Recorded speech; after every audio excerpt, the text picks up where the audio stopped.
గ్రేటాది గ్రేటులు పేట సభకు భారీ ఏర్పాట్లు. వంశీ గారు, తెలుగుదేశం పార్టీకి సంబంధించినంత వరకు తెలుగుదేశం పార్టీ, జనసేన, భారతీయ జనతా పార్టీ మూడు కలిపి నిర్వహిస్తున్నటువంటి త్రిమూర్తుల సభ, చిలకలూరుపేట దగ్గర నిర్వహిస్తున్నటువంటి సభ ఒక నభూతో నా భవిష్యత్ అనే విధంగా నిర్వహించాలి అనేటువంటి బాధ్యతని నారా లోకేష్ ఆ బాధ్యతలు తీసుకోవటం జరిగింది. దానికి సంబంధించి ఒక పెద్ద కమిటీని ఫామ్ చేశారు, ఒక ప్రణాళిక ఫామ్ చేశారు. ఈరోజు ఒక సభ జరుగుతుంటే దానికి భూమి పూజ చేయటం అనేటువంటి దాన్ని కూడా మనం చూడవచ్చు. దానికి భూమి పూజ కార్యక్రమాన్ని కూడా చేశారు. మూడు పార్టీలకు సంబంధించిన నేతలు దాంట్లో పాల్గొని పూజ చేశారు. పూజ చేసిన తర్వాత దానికి అక్కడ ఆ ప్రాంగణానికి సంబంధించినటువంటి దాంట్లో కనీసం 10 లక్షల మంది పాల్గొనే విధంగా, 10 లక్షల మంది అటెండ్ అయ్యే విధంగా దానికి ఒక రూపకల్పన, దానికి ఒక ప్రణాళికని రూపొందించారు. ఆ సభని అంటే ఈ కూటమి యొక్క విజయం అనేటువంటిది అక్కడి నుంచే తెలియజేయాలి ప్రజలకి, అక్కడి నుంచి ఒక మెసేజ్ ఇవ్వాలి అనేటువంటి దృక్పథంతో ఆ సభ ఏర్పాట్లని ప్రత్యేకంగా పర్యవేక్షిస్తున్నారు. అంటే ఆల్మోస్ట్ 10 లక్షల మంది అక్కడికి రావటం అని అంటే అది సామాన్యమైనటువంటి విషయం కాదు. మాటలతో మనం దాన్ని చెప్పితే అది చాలా సూక్ష్మంగా, అంటే దాని లోపలగా చూస్తే ఆ సభని ఇప్పటివరకు ఇటీవల సిద్ధం సభ జరిగింది. 10 లక్షల మంది వస్తారని అంచనా వేశారు, కానీ 3 లక్షల మంది వరకే వచ్చారు. ఇట్లా ఏ సభ చూసినా కానీ ఎవరు చెప్పినా అది 3 లక్షల, 4 లక్షల, 5 లక్షలకి ఆగిద్ది. కానీ 10 లక్షలకు రీచ్ అవ్వాలి అనేటువంటి దాంతో చేస్తున్నారు. మరి 10 లక్షల మంది వస్తారా రారా అనేటువంటి దాంట్లో అయితే నాకైతే నమ్మకం లేదు. దాదాపు 7-8 లక్షలు వస్తే చాలా ఎక్కువ వచ్చినట్టు. 5 లక్షలు దాటితేనే దాన్ని కౌంట్ చేయడం అనేటువంటి సాధ్యం కాదు, అసలు ఏ రకంగానూ అది అంచనా వేయలేం.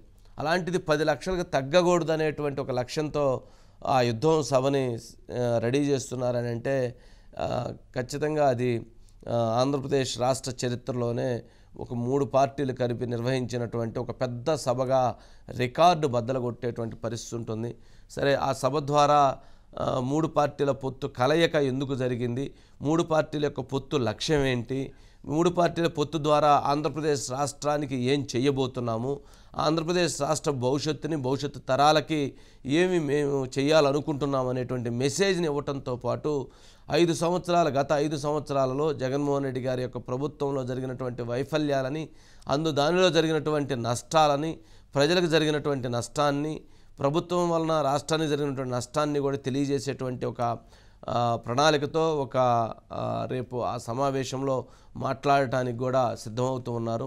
తక్కువ మంది, అంటే ఎక్కువ మంది గెస్టులు కాకుండా తక్కువ మంది ఒక కంటెంట్ వెల్లడించే విధంగా మాట్లాడాలనేటువంటి ఆ దృక్పథంతో సిద్ధమవుతూ ఉన్నారు. సరే, ఎవరైనా కానీ ఆ ముగ్గురు డయాస్ మీద, నరేంద్ర మోదీ గారు మధ్యలో, ఇటువైపు చంద్రబాబు నాయుడు గారు, ఇటువైపు పవన్ కళ్యాణ్ గారు, ఒకసారి ఆ ముగ్గురు కలిసినటువంటి ఒక 2014 ఎన్నికల సందర్భంగా మనం విశాఖలో చూసాం. అలాంటిది దానికంటే ఆ రోజు వచ్చినటువంటి సభకు 1,00,000 మంది వచ్చారంటున్నారు. మరి రేపు జరగబోయేటువంటి దానికి 10 లక్షల మందితో ఈ సభని నిర్వహించాలనేటువంటి దృక్పథంతో ముందుకు వెళుతున్నారంటే చూడవచ్చు అది ఏ స్థాయిలో ఉండబోతుందో ఏంటి అనేటువంటిది. ఆ గ్రౌండ్ నుంచి అనిల్ మొత్తం ఆ అంశానికి సంబంధించి రిపోర్ట్ని అందజేస్తారు. అనిల్, ఏంటి ఇప్పటికే వాళ్ళ పూజతో మొదలుపెట్టారు, భూమి పూజతో, ఏంటి అక్కడ జరుగుతున్నటువంటి ఏర్పాట్లు ఏంటి, అసలు వాళ్ళ ఉద్దేశం ఏంటి, లక్ష్యాలు ఏంటి, ప్రజలకి, అంటే ఇక్కడ ఎవరు ఏ పార్టీ ఏ మీటింగ్ పెట్టుకున్నా ప్రజలకి ఓట్లు వెయ్యండి అని అడగటం కోసం మాత్రమే ఆ మీటింగ్స్ ఏంటి, అందుకు భిన్నంగా ఉండబోతుంది. రాష్ట్ర భవిష్యత్తుకి సంబంధించినటువంటి ఒక దిశ మేము చెప్పబోతున్నాము, మా ఉద్దేశాలు చెప్పబోతున్నాము, మా కలయిక లక్ష్యాలు చెప్పబోతున్నాము అనేటువంటి దాన్ని కూడా ప్రకటిస్తారు అనేటువంటిది చర్చ జరుగుతూ ఉంది. ఏంటి అనిల్ దానికి సంబంధించినటువంటి ఆ సభకు సంబంధించినటువంటి అప్డేట్? వంశీ గారు, ప్రధానంగా ఏపీలో 2014 సీన్ రిపీట్ కాబోతుందా అంటే జరుగుతున్న పరిణామాలు చూస్తే అవుననే కనిపిస్తుంది. టీడీపీ, జనసేన, బీజేపీ ఆ రోజు 2014 ఎన్నికల్లో జతకట్టి జాతీయ స్థాయిలో ఎన్డీఏను, రాష్ట్ర స్థాయిలో టీడీపీ కూటమి ఘన విజయం సాధించడం మనం చూసాం. ఇప్పుడు అదే విజయ లక్ష్యంగా 2024లో కూడా కలిసి ముందుకు వెళ్తున్నారు. ఎందుకు పొత్తు పెట్టుకోవాల్సి వచ్చిందనే విషయం పైన బీజేపీతో అటు చంద్రబాబు, ఇటు పవన్ కళ్యాణ్ చాలా క్లారిటీ ఇచ్చారు. రాష్ట్ర ప్రయోజనాల దృష్ట్యా ఏదైతే ఈ రోజు రాష్ట్రం పూర్తి స్థాయిలో తిరోగమనంలో ఉంది, అభివృద్ధి లేదు, అప్పులో ఊబిలో ఉండిపోయాం. భవిష్యత్తులో ముందుకు వెళ్ళాలంటే ఏ ప్రభుత్వం వచ్చినా కేంద్ర సహకారం అవసరం. మళ్ళీ మోడీ సర్కార్ కేంద్రంలో రాబోతున్న లెక్కలు ఒకవైపు, ఖచ్చితంగా ఆంధ్రప్రదేశ్ అభివృద్ధి కేంద్రంతో ముడిపడి ఉన్న నేపథ్యంలోనే కేంద్రంతో కలిసి వెళ్తా ఉన్నాం. ఆ రోజు కొన్ని భేదాభిప్రాయాలు వచ్చినప్పటికీ అది ప్రజల కోసం, ప్రజలకు సంబంధించిన అంశాల్లోనే వచ్చాయి. కాబట్టి ఏదైతుందో ఒక్క ఛాన్స్ పేరుతో ప్రభుత్వాన్ని ముందుకు తీసుకెళ్తారని చెప్పిన జగన్మోహన్ రెడ్డి ఈ రోజు రాష్ట్రం యొక్క పరువుని, ఈ ప్రజలను ఎన్ని ఇబ్బందులకు గురి చేశాడో, ఎంత స్థాయికి దిగజార్చాడు అనేది అందరూ చూస్తా ఉన్నారు. ఒక్క ఛాన్స్ ఏదైతే ఒక్క ఛాన్స్ అనే ఒక్క అంశంతో ఈ రోజు రాష్ట్రం అధోగతి పాలైంది. కాబట్టి పూర్తిగా తిరిగి అభివృద్ధి చెందాలంటే, ఆగిపోయిన పోలవరం ముందుకు వెళ్ళాలన్నా, నిలిచిపోయిన అమరావతి అభివృద్ధి కావాలన్నా, విశాఖ స్టీల్ ప్లాంట్ ప్రైవేటీకరణ ఆగిపోవాలన్నా, విశాఖ సంబంధించిన రైల్వే జోన్ రావాలన్నా, లేదంటే ఆంధ్రప్రదేశ్ డెఫిసిట్ లో ఉన్నటువంటి ఈ బడ్జెట్ కి అదనపు నిధులు కేంద్రం ఇవ్వాలన్నా ఖచ్చితంగా కేంద్ర ప్రభుత్వం యొక్క మద్దతు అవసరం అంటూ కూడా ఆ విషయాన్ని ప్రకటిస్తూ ఖచ్చితంగా బీజేపీతో పొత్తు పెట్టుకొని ఇవన్నీ సాధించడానికి ముందుకు వెళ్తా ఉన్నాం. ఏదైతుందో వైసీపీ లాగా, జగన్మోహన్ రెడ్డి లాగా తెర వెనక మేము వ్యవహారాలు చేయడం లేదు. ఆ రోజు పొత్తు పెట్టుకున్నా, ప్రజలకు వివరించి ముందుకు వెళ్ళాం. పొత్తు ఎందుకు వద్దనుకున్నామో చెప్పి వివరించి బయటకు వచ్చాం. ఈ రోజు పొత్తు ఎందుకు పెట్టుకున్నామో మళ్ళీ ప్రజలకు చెప్పి మేము వెళ్తున్నామంటూ, అంటే చాలా స్పష్టంగా పొత్తు విషయంలో ప్రజలకు ఒక క్లారిటీ ఇచ్చే ప్రయత్నం పవన్ కళ్యాణ్, ఇటు చంద్రబాబు ఇద్దరు చాలా బలంగా చేస్తా ఉన్నారు. కానీ ఈ రోజు అధికారంలో ఉన్న జగన్మోహన్ రెడ్డి గారు మెడలు ఉంచుతానన్నారు, ప్రత్యేక హోదా తెస్తానన్నారు, ఇతర హామీలు అమలు చేస్తానని చెప్పినా ఎక్కడా ఢిల్లీలో వెళ్ళి ఒక మాట అనటం కానీ, లేదంటే బీజేపీ సర్కారు ఎన్డీఏ ప్రభుత్వం తీసుకున్న ఏ ఒక్క నిర్ణయాన్ని కూడా వ్యతిరేకించిన పరిస్థితి కానీ, అది రాజ్యసభ కావచ్చు, ఇటు పార్లమెంట్ కావచ్చు, అడగకుండానే మద్దతు ఇచ్చిన నేపథ్యం కూడా మనం చూసాం.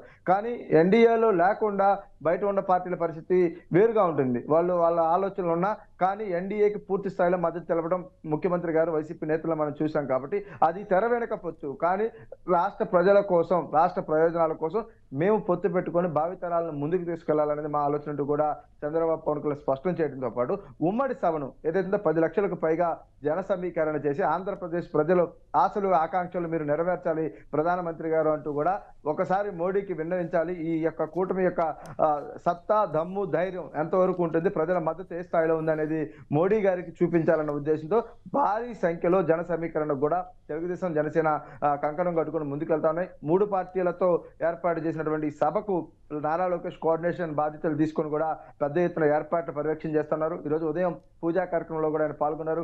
3 పార్టీలకు సంబంధించిన రాష్ట్ర పార్టీ అధ్యక్షుడు అచ్చెన్నాయుడు టీడీపీ నుంచి, పాత్రుడు నాగభూషణం బీజేపీ నుంచి, జనసేన నుంచి మరొక నేత వీరు పూజా కార్యక్రమం నిర్వహించగా, ఈ కార్యక్రమంలో అటు బీజేపీ, ఇటు జనసేన, టీడీపీ కీలక నేతలు అందరూ కూడా హాజరై ఏదైతే ఉందో మోడీ రాకతో తలబెట్టినటువంటి చిలకలూరుపేట సమీపంలోని బొప్పిడి సభను 17వ తేదీన విజయవంతం చేయడానికి కావాల్సిన అన్ని రకాల ఏర్పాట్లు కూడా చేసుకుంటూ ముందుకెళ్తున్నారు.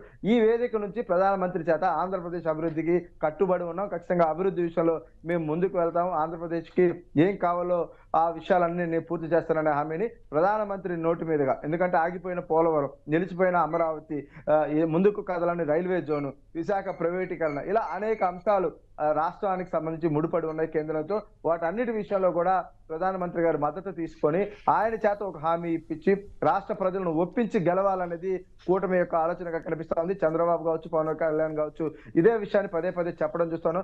3 పార్టీలు వేరు కాదు, 3 పార్టీల కార్యాచరణ, ఐక్యత ఒకటే, రాష్ట్ర ప్రజల కోసం, రాష్ట్ర ప్రజల భవిష్యత్తు కోసం. అవునన్నా కాదన్నా 5 ఏళ్లలో వైసీపీ పాలనలో రాష్ట్రంలో అభివృద్ధి ఎక్కడా లేదనేది చాలా వర్గాల నుంచి మనకు అందుతున్న మాటగా కనిపిస్తోంది. ఇవాళ వైసీపీకి కొంత ప్రతికూలం కావడానికి కూడా అభివృద్ధి లేకపోవడం, ప్రతి అంశంలోనూ వ్యతిరేకత మూట కట్టుకోవడం, కేవలం సంక్షేమ రూపంలో 10 రూపాయలు పంచినప్పటికీ కూడా 90 రూపాయలు ఇతర రూపాయల్లో ప్రజలపైన పడిన భారం, అస్తవ్యస్తంగా నిలిచిపోయిన అభివృద్ధి, రోడ్లు కావచ్చు, మౌలిక సదుపాయాలు కావచ్చు, లేదంటే రాష్ట్రంలో రక్షణ లేకపోవడం కావచ్చు, ఇలా అనేక అంశాలు, వాటన్నిటికీ కూడా ఒక క్లారిటీ ఇచ్చే ప్రయత్నం కేంద్రంలో ఉన్నటువంటి ప్రధానమంత్రి గారి చేత ఒక పెద్దన్న పాత్ర పోషించి ఆయన చేత కొన్ని హామీలు ఇప్పించి రాష్ట్ర ప్రజల మెప్పు పొందాలనేది అటు చంద్రబాబు, ఇటు పవన్ కళ్యాణ్ ఆలోచన. అందుకోసం ప్రధానమంత్రి నరేంద్ర మోడీని ఆహ్వానించి ఈ నెల 17న చాలా పెద్ద ఎత్తున బహిరంగ సభ, అంటే రాష్ట్ర చరిత్రలో ఒక చరిత్రలో నిలిచిపోయేలాంటి సభకు కూడా శ్రీకారం చుట్టారు. 150 ఎకరాలకు పైగా స్థల సేకరణ చేసి రైతులను ఒప్పించి ఆ భూములు తీసుకొని కూడా చదును చేసి ఈ రోజు పనులు ప్రారంభించారు. ఖచ్చితంగా 17వ తేదీ కల్లా ఏర్పాట్లు పూర్తి చేసి విజయవంతంగా సభను నిర్వహిస్తాం. మోడీ గారికి ఆంధ్రప్రదేశ్ ప్రజల తరపున విజ్ఞప్తులే కాదు, ఖచ్చితంగా ఆయన మనసు గెలిచేలాగా ఈ సభను నిర్వహిస్తామంటూ కూడా టీడీపీ నేతలు కావచ్చు, అటు చంద్రబాబు, పవన్ కళ్యాణ్ కూడా చెప్పడం జరుగుతుంది. వంశీ గారు. Thank you Anil.